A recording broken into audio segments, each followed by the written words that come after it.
Calls to defund police are growing louder. Depending on who you talk to, defunding can mean everything from completely dismantling police forces to shifting funding away from law enforcement towards community and mental health resources. Too many people, especially Black and Indigenous people, do not feel protected by the police. They feel threatened. As Mike Drolet reports, it sparked a reimagining of what public safety looks like.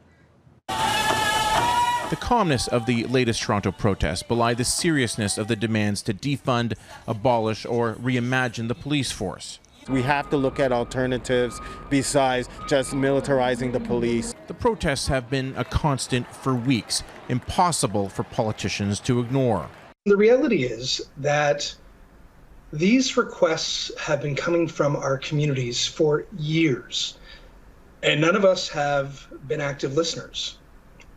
Not the chief, not the mayor, not myself. Well, they're listening now, but they don't like the protesters' suggestion of a 50% cut to the police budget.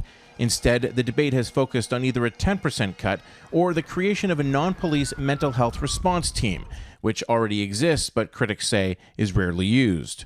We've had these spikes in shootings and everything, and every time that happens, they cry out for money, more money, and they get more money. And the shootings still go up.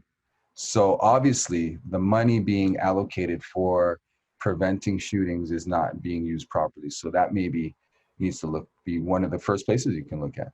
It's a debate Ontario's premier says he doesn't want to step in, at least not officially. But I think it's absolutely critical. We keep as many police on the streets making the calls, because when people call 911, they expect the police to be there.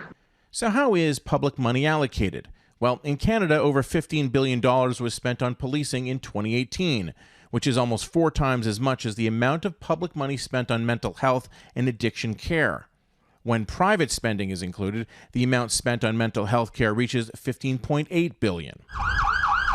Police responding to mental health calls is a glaring issue. At least that's what Toronto's police chief says. But he adds, if not them, then whom? A question even advocates for change admit needs to be addressed. I stop and I say, great, this is great. I love the energy.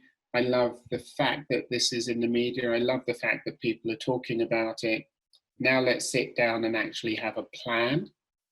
Because if you don't have a plan, you are planning to fail. Mike Drolet, Global News, Toronto.